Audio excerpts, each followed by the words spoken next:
All right, guys, so in this training, we're going to talk Instagram, and Instagram is a phenomenal platform. I'm going to be honest with you. I don't use it nearly enough, but I know it. I know how to market it. I just got to be honest, put more effort into it, but I want to teach you guys some awesome strategies that you can use to get people to your capture pages, your website, more customers, more distributors, etc., into your business. So that being said, I got my Instagram pulled up on my computer right now. Most of you guys probably use Instagram on your phone. It's what I recommend doing. A lot of stuff you can't do on the desktop. But I'm going to bring you through our itinerary for today. So we're going to go through these points right here and why they're so important. So let me jump back here. So first things first, I want to talk about the bio, this right here. And guys, I recommend that you pull this up in your phone. The only reason I'm not shooting on my phone right now is because it'd be hard for you guys to see. So anyways, and I will have more advanced training with phone screen shares and stuff down the line. But for right now, this will get you started if you are somewhat new to Instagram. So first things first, this has got to be done right, your bio. And the reason being is because when people are looking at you on Instagram, they're going to look at these things. So as you can see, I have my title here as well as my website, my agency website, right? So that's super important to do. So let's jump back here, what you should have in there. A short description plus some contact information. Now my contact info is my website. It might be your business website. It might be your Facebook. Whatever you guys decide to do, put some sort of contact information in there, your phone number, your email, whatever. Also, a short description on who you are, what you do. And guys, the goal of Instagrams are not to be some salesy type thing, especially if it's a personal account.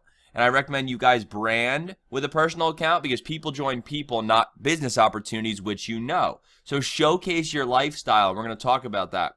What you should be posting, attraction marketing. If you guys look at my posts, you don't see anything business-wise. I mean, you know, on occasion I'll put something like this, but it's still kind of branding who I am, an entrepreneur. But you see pictures of my girlfriend, friends. This is actually a business meeting. I went to go see my buddy Mike Beal. Here was a lift with Steve Weatherford. He was the New York Giants kicker for many years. Here's my dog, right? My dog again. So you guys can see, you want to showcase, here's my car. I love my car. So you want to showcase your lifestyle, and people are going to like and comment on these things, and you can connect with them that way. All right, so that's a really good thing to do.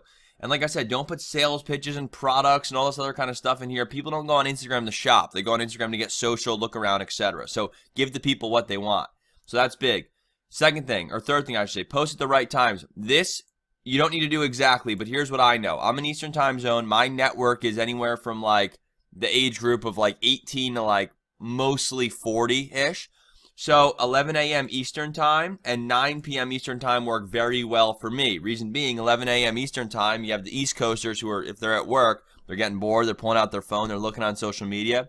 But it's also 8 a.m. over on the West Coast in Pacific time. So people are just starting to wake up. Same thing with 9 o'clock. People, when they get the kids to bed or they get home from work or whatever, this is a great time for both time zones, or all time zones, I should say. The ones in between as well. So this is what I found works well. I like to post 1 to 2 times per day. Stay consistent with it. That's huge. That's the next point, guys. Anything social media wise, which I'm sure you know. Facebook, I talk about in my Facebook training. You have to stay consistent.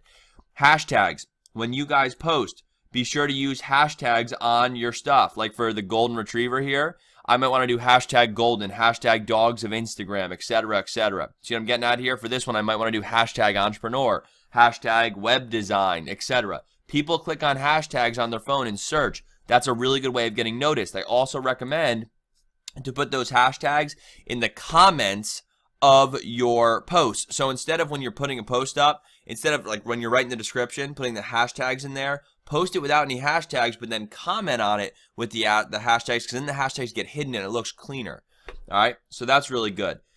So use them, and then connect with others. Guys, this is big. If you want to get followers, you need to show love on other people's sites, okay? So it's super important to connect with others via hashtags. So go in and like look for people. Like my girlfriend, for example, I'll give you a great example right now. She's building the dog's Instagram, which is funny. I think he's Jax the Golden Retriever or something on there. But she sits on the phone and she will search, or she will click on hashtag golden retriever and go like and comment on all these other people's pages. Then they go like and comment on his, and then they follow her and she follows them, etc. You see what I'm getting at here? So it's good to interact, show some love, right? So that's really big. Like, and make sure you comment. Likes are one thing, but comments really build connections with people, so I recommend you guys do that. And then the last thing I want to talk about in this video is the follow-unfollow technique. So going back to my girlfriend's example of the dog, and just apply this to your business. It all applies the same way. she'll go follow a bunch of people, and then once they follow her back, she'll unfollow them. So her ratio looks really good. Like mine, like I said, guys, I don't put enough time into Instagram, but I know it. I have 1,225 followers, and literally less than half that I follow. So my ratio looks really good, right? It's like, whoa, a lot of people follow Joe, and he doesn't follow a lot of people. So it's a great projection, right? So with that being said, you guys want to do that. Use the follow-unfollow technique for people. There are bots and stuff that out there that do it. Some are okay, but I recommend doing it organically. And guys, don't, spend 80 to 100 minutes, or hours a day doing this. But spend 15, 20 minutes doing this, maybe, in the morning before work, or when you get home and you're sitting on the couch watching TV. It's good stuff to do. And as you start getting more traffic through Instagram, you start getting more views on your stuff, more views on you. It's really important. It's an up-and-coming platform. It's already huge, but it's only getting bigger. So I recommend you do it. I'll have more training on this stuff. I have suggested training on Instagram, etc. in this module. So be sure to keep looking back, checking back. I'm always adding more. And with that being said, oh, by the way, go follow me on Instagram. You can kind of watch what I do when I really take it seriously. So if you go to Joe Dickinson 23, you'll be able to check all that out. So with that being said, I appreciate you guys. Hope to see you on the next training, and we'll see you in a little bit. Bye.